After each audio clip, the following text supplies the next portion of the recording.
Assalamualaikum warahmatullahi wabarakatuh, sahabat cinta Islam Channel. Siksa kubur merupakan sesuatu yang nyata adanya. Kadangkala Allah Subhanahu wa Ta'ala memperlihatkan kepada manusia sebagai pelajaran bagi kita untuk lebih giat dalam beramal dan menjauhi segala hal yang dilarang oleh Allah Subhanahu wa Ta'ala.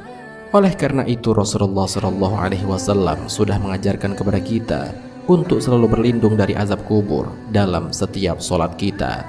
Hal ini sebagaimana Rasulullah SAW bersabda, "Wahai manusia, berlindunglah kalian dari siksa atau azab kubur. Sesungguhnya azab kubur itu benar adanya." Hadis riwayat Ahmad. Berikut ini adalah kisah azab kubur yang Allah perlihatkan kepada manusia sebagai pembelajaran bagi kita yang masih hidup agar menjauhi hal-hal ini.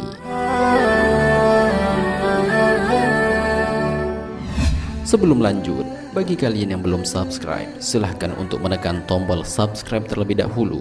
Aktifkan lonceng notifikasinya. Bagikan video ini kepada teman-teman kalian agar semakin banyak orang yang mendapatkan manfaat dari channel ini.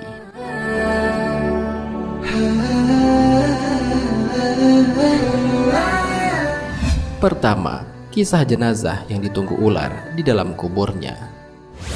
Kisah ini terjadi pada masa Nabi Shallallahu Alaihi Wasallam. Kisah ini dinukil dari kitab Tanbihul Ghafilin karya Syekh Abu Lais As-Samarkandi.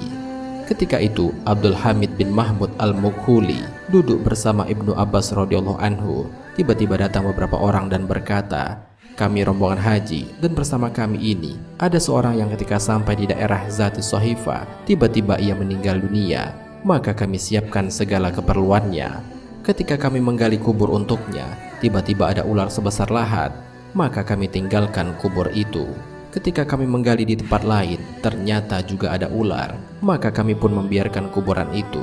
Dan kemudian kami menggali di tempat lainnya, juga kami dapatkan ular yang sama.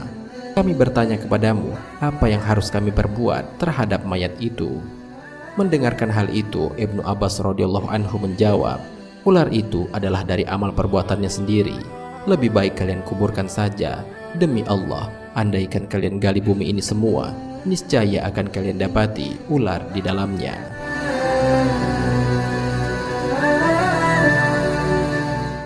Akhirnya mereka kembali dan menguburkan mayat laki-laki itu di dalam salah satu kubur yang sudah mereka gali. Ketika kembali ke daerahnya, mereka pergi ke keluarga mayit untuk mengembalikan barang-barangnya sambil bertanya kepada istrinya, apakah amal perbuatan yang dilakukan oleh suaminya. Istrinya pun menjawab, dia biasa menjual gandum dalam karung, lalu dia mengambil sekadar untuk makanannya sehari dan menaruh tangkai-tangkai gandum itu ke dalam karung itu seberat apa yang diambilnya. Imam Abu Lais berkata, kisah ini menunjukkan bahwa berkhianat adalah salah satu dari sebab siksa kubur, dan apa yang mereka lihat itu adalah sebagai peringatan agar jangan sampai berkhianat termasuk dalam hal perdagangan.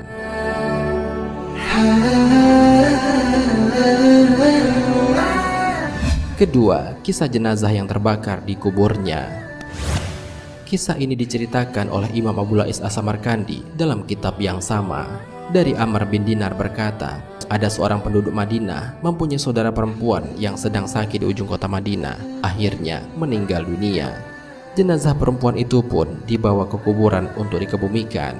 Setelah selesai proses penguburan dan kembali ke rumahnya, sebuah kantongan tertinggal di dalam kubur.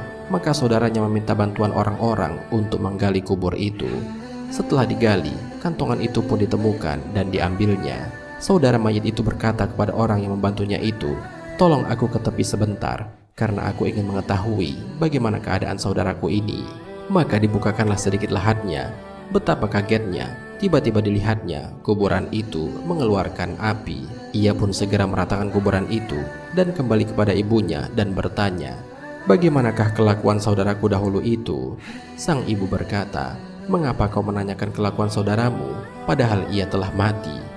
Anaknya tetap meminta supaya diberitahu tentang amal perbuatan saudaranya itu.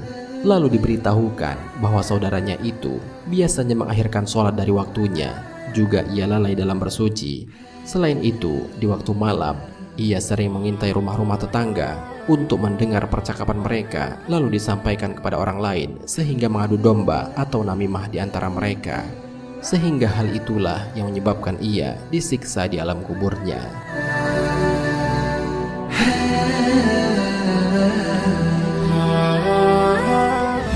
Sahabat Cinta Islam Channel, demikianlah dua kisah nyata tentang dahsyatnya siksa kubur. Oleh karena itu, barang siapa yang ingin selamat dari siksa kubur, maka hendaklah ia menghindari sifat-sifat yang tercela, seperti berkhianat dalam menjaga amanah, namimah, mengakhirkan waktu sholat, lalai dalam bersuci, dan masih banyak sifat lainnya yang mengandung datangnya azab kubur. Karena sesungguhnya alam kubur adalah penentu alam-alam selanjutnya. Jika selamat di alam ini, maka alam selanjutnya akan lebih mudah. Jika tidak selamat di alam kubur ini, sungguh alam-alam selanjutnya jauh lebih sulit. Diriwayatkan dari Hani, dia berkata, Utsman menangis jika berdiri di sisi kuburan hingga jenggotnya basah. Dikatakan kepadanya, engkau tidak menangis ketika disebutkan surga dan neraka, namun mengapa ketika disebutkan kuburan engkau menangis? Beliau menjawab, sungguh aku pernah mendengar Rasulullah SAW bersabda, kuburan adalah tempat pertama dari kehidupan akhirat. Jika seseorang selamat darinya, maka kehidupan setelahnya akan lebih mudah. Namun jika seseorang tidak selamat darinya, maka kehidupan setelahnya akan lebih sulit. Utsman bin Affan juga menuturkan, aku juga mendengar Nabi SAW bersabda, aku tidak pernah melihat pemandangan yang lebih menyeramkan daripada kuburan. Hadis riwayat At-Tirmizi dan Ibnu Majah. Wallahu a'lam bishawab. Jika terdapat kesalahan dalam penyampaian ini, admin mohon maaf dan itu merupakan kesalahan dari admin sendiri. Jika ada benarnya, itu adalah dari Allah Subhanahu wa ta'ala. Semoga bermanfaat. Wassalamualaikum warahmatullahi wabarakatuh.